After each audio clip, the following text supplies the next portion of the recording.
സ്നേഹ എന്തുകൊണ്ടാണ് അനൂപിൻ്റെ കൂടെ പോകാൻ കാരണം? ഇതാണിപ്പോൾ ജനങ്ങൾ നോക്കിക്കൊണ്ടിരിക്കുന്നത്. അതിൻ്റെ കാരണങ്ങൾ ഇന്നല്ലെങ്കിൽ നാളെ പുറത്തു വരും വിചാരിച്ചിട്ടാണ് ഇരിക്കുന്നത്. ഇതിൻ്റെ കാരണങ്ങൾ ഞാൻ ഒന്നൊന്നായിട്ട് പറയാം, ഇതിൻ്റെ ഉദാഹരണങ്ങളും പറയാം. അപ്പം നിങ്ങൾക്ക് മനസ്സിലാവും എന്തുകൊണ്ടാണ് ഈ ഒരു സംഭവം ഉണ്ടായി എന്നുള്ളത്. ഇതിപ്പോൾ ഈ ഒരു സംഭവം ഉണ്ടായത് ഈ ഒളിച്ചോട്ടം പല സ്ഥലത്ത് നടക്കുന്നുണ്ട്. പക്ഷേ ഈ ഒളിച്ചോട്ടം ഭയങ്കര ഇന്ത്യ മുഴുവൻ ഫേമസ് ആയിരിക്കുക. തെലുങ്ക് യൂട്യൂബ് ചാനലുകൾ, മലയാള YouTube channel, Tamil YouTube channel, കർണാടകത്തിലെ യൂട്യൂബ് ചാനൽ, എല്ലാ ചാനലിലും ബ്ലോഗർമാർ ചെയ്യുന്നുണ്ട്. എന്തിന് മുൻഗണന ചാനൽ വരെ ചെയ്യുന്നു. അപ്പോൾ പിന്നെ നമ്മുടെ കാര്യം പറയണ്ടല്ലോ. ഇവിടെ റിയാക്ഷൻ വീഡിയോ ചെയ്യുന്നവരൊന്നുമല്ല ഇതിനൊക്കെ കാരണം ആരാന്ന് വെച്ചിട്ടുണ്ടെങ്കിൽ എനിക്ക് ആ പെൺകുട്ടിനെ മുഴുവൻ അങ്ങോട്ട് കുറ്റപ്പെടുത്താൻ സാധിക്കുന്നില്ല. ഇതിൻ്റെ യഥാർത്ഥ കാരണം ഈ അഖിൽ തന്നെയാണ്. ഈ അഖിലിനെ പോലെ കുറേ ഭർത്താക്കന്മാരുണ്ട്. ഈ സ്ത്രീകൾ എന്ന് പറഞ്ഞു കഴിഞ്ഞാൽ സ്ത്രീകൾ എപ്പോഴും പുരുഷന്മാർ കല്യാണം കഴിച്ചു കഴിഞ്ഞാൽ ആ സ്ത്രീകൾ പിന്നെ ആഗ്രഹിക്കുന്ന എന്താണ്? അവരെ പ്രൊട്ടക്ഷൻ. അതുപോലെ തന്നെ ജീവിക്കാൻ വഴിയില്ലെങ്കിലും അവർക്കൊക്കെ ഒന്ന് കറങ്ങണം. അതുപോലെ തന്നെ അവർ മേടിച്ച ഡ്രസ്സൊക്കെ ഇട്ട് 4 ചെറുപ്പക്കാരെ കാണിക്കണം, 4 ആൾക്കാരെ കാണിക്കണം, 4 അയൽവക്കക്കാരെ കാണിക്കണം. ഇതൊക്കെ അവർക്കൊരു ഭയങ്കര ഒരു സ്വപ്നമാണ്. അതുപോലെ തന്നെ അവരെ ഈ പ്രേമിച്ച് കല്യാണം കഴിച്ചവരാകുമ്പോൾ പ്രത്യേകിച്ചും പ്രേമിക്കാനും മുമ്പ് ചക്കരെ, പൊന്നെ, പഞ്ചാരെ, മുത്തെ ഇനി വിളിക്കാൻ വാക്കുകളൊന്നുമില്ല. കല്യാണം കഴിച്ച് വീട്ടിൽ എത്തി കഴിഞ്ഞാൽ 2ാമത്തെ ദിവസം തൊട്ട് ഈ ചക്കര, മുത്തെ, പഞ്ചാര എന്നുള്ള വിളിയൊക്കെ എല്ലാവരും മറന്നു. പിന്നെ അവൾ കല്യാണം കഴിച്ചോളല്ലേ, അവളവിടെ അടുക്കളയിൽ കിടന്നോളുന്നുള്ള ഒറ്റ ചിന്ത ആണുങ്ങൾ. അത് പാടില്ല. സ്ത്രീകളെപ്പോഴും കൂടുതൽ സമയം അവരുടെ കൂടെ സ്പെൻഡ് ചെയ്യണം, അവരോട് സംസാരിച്ചുകൊണ്ടിരിക്കണം. ഇനിയിപ്പോൾ സൗന്ദര്യം ഇല്ലെങ്കിൽ സൗന്ദര്യം ഉണ്ടെന്ന് പറയണം.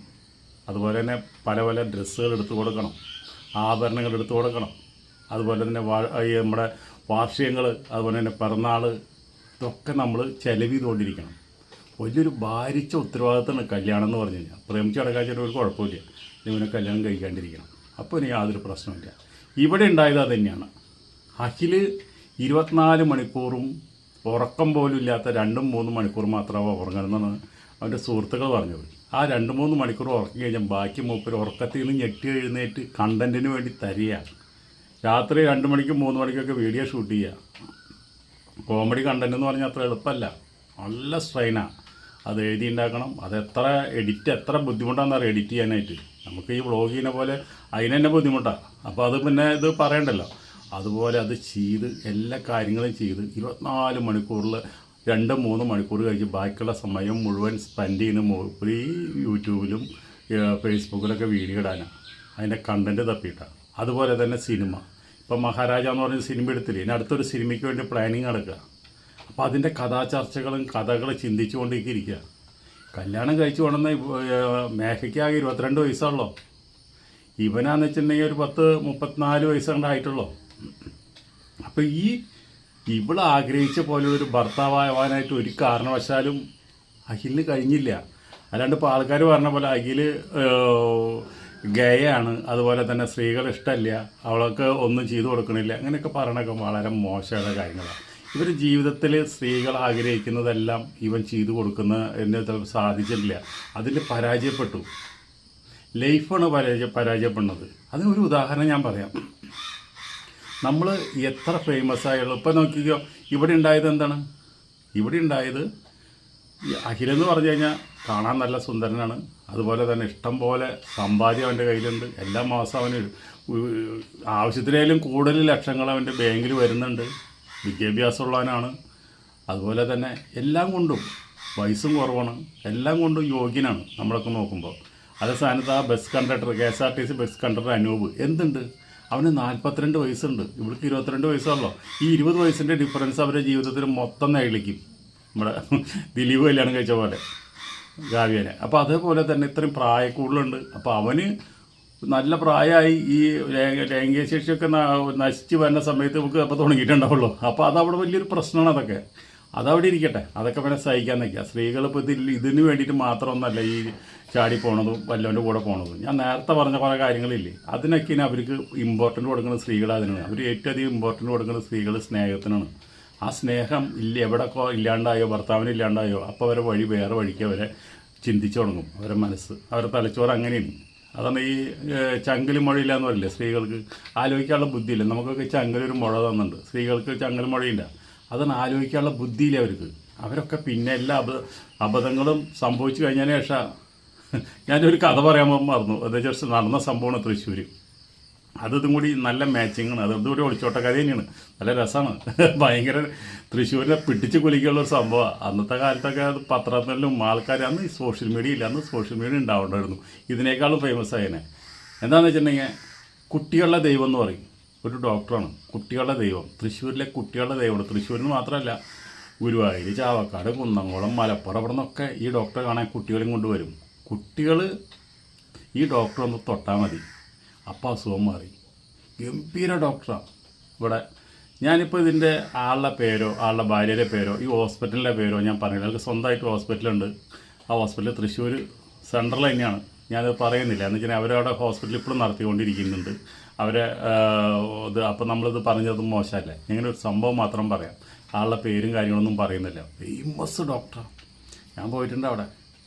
ഇയാളുടെ ഭാര്യ എന്ന് വെച്ചിട്ടുണ്ടെങ്കിലോ, ശരിക്കും പറഞ്ഞാൽ നമ്മുടെ ഒരാൾ ബൊമ്മയ്ക്ക സിനിമയിൽ ശ്രീവിദ്യരെ പോലെയാണ്. അതേപോലെയാണ് ശ്രീവിദ്യ. ഇതിലും കുറച്ചും കൂടി ഹൈറ്റ് കുറവാണ്. നല്ല വെളുത്തിട്ട് അവിടെ നമ്മൾ ആശുപത്രിയിൽ ചെല്ലുമ്പോൾ അവിടെ കാണാറുണ്ട്. കുട്ടികളെ കൊണ്ട് ചെല്ലുമ്പോൾ കാണാറുണ്ട്. അവിടെ റിസപ്ഷനിലും ഒക്കെ അവിടെ ഇരിക്കുന്ന കാണാം, അല്ല നടന്ന് വരുന്നത് കാണാം. അപ്പോൾ അത്രയും സുന്ദരിയാണ്. ഒരാളെയും മൈൻഡ് ചെയ്യില്ല. ഒരു സ്ട്രൈറ്റായിട്ടുള്ള നടത്തം, അങ്ങനെയുള്ളൊരു കാര്യമാണ്. അപ്പോൾ അത്രയും ഒരു ഇതാണ് അവരെ നിൽക്കുന്ന സമയം. അങ്ങനെ നിൽക്കുന്ന സമയത്താണ് ഒരു സുപ്രഭാതത്തിൽ കേട്ടു, ഡോക്ടറുടെ ഭാര്യ വീട്ടിൽ കണ്ടുവന്ന് പശുവുണ്ട്, ആ പശുവിനെ കറക്കാൻ വരുന്ന ആളുടെ കൂടെ പോയിരുന്നു. എന്തായി അപ്പോൾ ആൾക്കാരും കേട്ടവരും ഈ ഡോക്ടർ അറിയണ എത്ര ലക്ഷം ആൾക്കാരുണ്ടെന്നറിയാം. അത്രയും റെപ്യൂട്ടഡ് ആയിട്ടുള്ള ഒരു ഡോക്ടർ ഇദ്ദേഹത്തിൻ്റെ മാനസികാവസ്ഥ നിങ്ങളൊന്ന് ചിന്തിച്ച് നോക്ക്. അതാണ് നമുക്ക് ഈ ഇത്രയും സ്വത്തും സമ്പാദ്യം ഇത്രയും ഫേമസ് ഉള്ള ഒരു വ്യക്തി, അദ്ദേഹത്തിനെ കാണാൻ നല്ല ഭംഗിയാണ്. എന്നിട്ട് ഈ കറക്കാൻ വരുന്ന ഒരാളുടെ കൂടെ പോയി എന്ന് പറയുമ്പോൾ അത് നിങ്ങളൊന്ന് ചിന്തിച്ച് നോക്കുക. എന്തിനു വേണ്ടിയിട്ടാണ് ഈ അനൂപിൻ്റെ കയ്യിൽ എന്താ ഉള്ളത്? അനൂപിന് അന്നാന്ന് പണിയെടുത്താൽ ജീവിക്കാം, അത്രയല്ലേ ഉള്ളൂ. വലിയ ബാങ്ക് ബാലൻസ് കൊണ്ട് നടക്കുന്ന വ്യക്തിയൊന്നുമല്ല. അതേപോലെ തന്നെ ഈ കറവക്കാരൻ 10 പശുവിനെ പിടിച്ച് കറന്നാലാണ് അവന് 10 രൂപ കിട്ടുള്ളൂ. അപ്പോൾ അതെന്താണ്? അത് നമ്മൾ ഓരോ സ്ത്രീകളെടുത്തും അവരുടേതായുള്ള രീതി പോലെ അവർ പറയുന്ന വിഷമങ്ങൾ കേൾക്കാനും അവരെ സങ്കടങ്ങൾ കേൾക്കാനും അവരൊപ്പം നിൽക്കാനും നമുക്ക് അപ്പം സമയമുണ്ട്. അത് ഭാര്യയായി കൊണ്ടുവന്ന സമയം ആർക്കും കിട്ടാറില്ല. അതാണ് ഈ ഒളിച്ചോട്ടത്തിനും ഈ വക പ്രശ്നങ്ങൾക്കൊക്കെ കാരണം. മുഖ്യ കാരണം അതാണ്. ഈ ആൾക്കാരെല്ലാവരും പറയും അത് കിട്ടാണ്ടാണ്, ഇത് കിട്ടാണ്ട്, അതിന് കാമം കൂടിയിട്ട് മറ്റത് കൂടിയിട്ട് മറിച്ച് കൂടിയിട്ടാണെന്ന് പറയും. അതൊക്കെ സെക്കൻഡറിയേ വരണുള്ളൂ. ഏറ്റവും ഒന്നാമത് നിൽക്കുന്നത് സ്നേഹമാണ്, പ്രേമമാണ്. പ്രേമിക്കുന്ന സ്ത്രീകളെ പ്രേമിച്ച് കല്യാണം കഴിച്ചാൽ അതേപോലെ നിങ്ങൾക്ക് കല്യാണം കഴിഞ്ഞാലും കൊണ്ടു നടക്കാനുള്ള ഒരു വീൽ പവർ വേണം. അല്ലെങ്കിൽ അവർക്ക് ഇപ്പോൾ ദുബായിൽ പോകണം, നിങ്ങൾ ചിന്തിച്ചാൽ മതി. ദുബായിൽ പോകണം എത്ര സ്ത്രീകൾ പോലെ നാട്ടിൽ വഴിതെറ്റി പോകണം. അതെന്താണ്? ഭർത്താവിൻ്റെ സ്നേഹം കിട്ടുന്നില്ല. ഒരു ഫോണിൽ കൂടെ കിട്ടിയ വല്ല കാര്യം ഉണ്ടാവും? പഞ്ചസാര എന്ന് പറഞ്ഞ് എഴുതിയിട്ട് നക്കിയ വല്ല മധുരം ഉണ്ടാവുമോ? ഇല്ല. ആ സ്നേഹം അവർക്ക് നേരിട്ട് വന്ന് സംസാരിക്കുമ്പോൾ കിട്ടും. അവരവിടെ കിടന്ന് ഈ ഒറ്റ റൂമിൽ കിടന്ന് അവിടെ ലക്ഷങ്ങൾ കോടികൾ സമ്പാദിച്ച് വലിയ വീടും പണം തൊട്ട് വലിയ കാറും മേടിച്ചോട്ട് എല്ലാ സൗകര്യങ്ങളും ചെയ്തു കൊടുത്ത് അവരവിടെ ഒറ്റ റൂമിൽ കിടന്നിട്ട് കഷ്ടപ്പെടുക. എന്നിട്ട് വയസ്സാം കാലത്ത് രോഗമൊക്കെ ആയിട്ട് നാട്ടിലേക്ക് വരും. ഇതൊരു ജീവിതമാണോ? ഒരു ജീവിതമല്ലേ ഉള്ളൂ. ആ ജീവിതത്തിൽ കുറച്ച് കഷ്ടപ്പെട്ടും ബുദ്ധിമുട്ടി നാട്ടുകാരനെ നിന്ന് ജീവിച്ചു കഴിഞ്ഞാൽ ഭാര്യ വല്ലവൻ്റെ കൂടെ ചാടി പോവില്ല. ഭാര്യയ്ക്ക് ഇഷ്ടം പോലെ സ്നേഹം കൊടുക്കുകയും ചെയ്യാം. ആ കുട്ടികളുടെ വളർച്ചയൊക്കെ കണ്ട് നമുക്ക് അവിടെ സന്തോഷമായിട്ട് ആ കുടുംബത്തിൽ ജീവിക്കാം. ഇനിയിപ്പോൾ അടുത്തൊരു നേരത്തേക്ക് നമുക്ക് അരി മേടിക്കാൻ കാശില്ലെങ്കിലും കിടന്നുറങ്ങുമ്പോൾ സമാധാനം ഉണ്ടാവും. അതാണ് വേണ്ടത്. ഇപ്പോൾ അഖിലിന് എന്തുണ്ടെന്ന് പറഞ്ഞിട്ട് എന്താ കാര്യം? നാട് മുഴുവൻ നാറിയില്ലേ? അപ്പോൾ അതുകൊണ്ട് ഞാൻ പറയണത് ഈ അഖിലിൻ്റെ എല്ലാ കുറ്റങ്ങളും അഖിലിൻ്റെ ഭാഗത്ത് തന്നെയാണ്. അല്ലാണ്ട് സ്ത്രീകളെ എല്ലാ കാര്യങ്ങൾക്കും സ്ത്രീകളെ മാത്രം കുറ്റപ്പെടുത്തിയിട്ടൊന്നും കാര്യമില്ല. അവർക്കൊരു മനസ്സുണ്ടെന്നും അവർക്കും സ്നേഹിച്ച് കൊതി തീരാത്തൊരു മനസ്സുണ്ടെന്നും അവർക്കും പല ആഗ്രഹങ്ങളുണ്ടെന്നും ആ ആഗ്രഹങ്ങൾ എന്താണെന്ന് ചോദിച്ച് മനസ്സിലാക്കി അതുപോലെ ചെയ്യാൻ പറ്റാത്ത നമ്മുടെ ഭർത്താക്കന്മാരുടെ തിരക്ക് മിണ്ടാൻ സമയമില്ല. ഉള്ള സമയം മുഴുവൻ ഫോണിൽ. ഭർത്താവായാലും ബിസിനസ്സായിരിക്കാം, അല്ലെങ്കിൽ ആ കമ്പ്യൂട്ടറിൽ ഒരു സിനിമയ്ക്ക് പോകാനോ ഒരു പാർക്കിൽ പോകാനോ ഒരു കടപ്പുറത്ത് പോകാനോ ഒന്നൊപ്പം വെറുതെ ഇത്തിരി കപ്പലണ്ടിയും പഠിച്ച് വർത്താനം പറഞ്ഞ് ഏതെങ്കിലും ഒരു പാർക്കിൽ പോയിട്ട് ഇരിക്കാനോ സമയമില്ല. എന്നാൽ വേറെ ഏതെങ്കിലും പെണ്ണുങ്ങൾ ഇതിനൊക്കെ തയ്യാറായി വന്നാൽ അതിന് സമയമുണ്ട്. ഇതൊക്കെയാണ് ജീവിതത്തിലെ പ്രശ്നങ്ങൾ. ഒരു സ്ത്രീ എന്താ വിചാരിക്കുന്നത്, ആ സ്ത്രീയുടെ പുരുഷനുള്ളത് തന്നെയാണ് ഈ ഓടിപ്പോണ ആളെ കയ്യിലുള്ളത്. അഡീഷണലായിട്ട് ദൈവം ഒന്നും കൊടുത്തിട്ടില്ല, ഈ സ്ത്രീകൾക്കും കൊടുത്തിട്ടില്ല. എല്ലാം നമ്മൾ ഓരോരുത്തർക്കും ഓരോ ഇത് മാത്രമേ കൊടുത്തുള്ളൂ. അതിൽ വ്യത്യസ്തമായിട്ട് എന്തെങ്കിലും ഉണ്ടെന്ന് വെച്ചിട്ടുണ്ടെങ്കിൽ ഓക്കെ, വ്യത്യസ്തമായിട്ടുണ്ട്. ഓരോ പുരുഷൻ്റെയും സ്നേഹം, ഓരോ പുരുഷൻ്റെയും തലോടൽ, ഓരോ പുരുഷൻ്റെയും കരുതൽ, ഓരോ പുരുഷൻ്റെയും പ്രൊട്ടക്ഷൻ, ഓരോ സ്ത്രീക്ക് അതാണ് ആവശ്യം. അല്ലാണ്ട് നിങ്ങൾ വിചാരിക്കുന്ന പോലെ അതില്ലാണ്ട് ഇവൻ കൈണ് മൈണ് തൈണ് അവനത് വേണ്ട ഇത് വേണ്ട അവനതിന് ഇത് പറ്റില്ല അതുകൊണ്ടാണ് ചാടിപ്പോയത് അല്ലെങ്കിൽ നീളം കുറഞ്ഞാണ് കൂടി, അതൊക്കെ ഒന്ന് വളരെ മോശം പരിപാടി. അങ്ങനെയൊന്നും പറയരുത്. ഈ ഒരു വിഷയത്തിലല്ല, ഏത് വിഷയത്തിലും ഇങ്ങനെ പറയരുത്. ഞാൻ ഈ പറഞ്ഞ കാര്യങ്ങളുടെ നിങ്ങളെല്ലാം എഴുതി വെച്ചോ. അതാണ് ഓരോ കാരണങ്ങളും നിങ്ങൾ ചെയ്യുന്നത്. നിങ്ങൾ തന്നെ ചെയ്യുന്ന തെറ്റാണ്. അല്ലാണ്ട് സ്ത്രീകളെ മേത്ത് എല്ലാം ചാരിയിട്ട് കുറ്റമൊക്കെ സ്ത്രീകൾക്ക്. പുരുഷന്മാരെല്ലാം രൂപക്കൂട്ടിൽ വയ്ക്കാനുള്ള ആൾക്കാർ. സ്ത്രീകളെല്ലാം മോശം.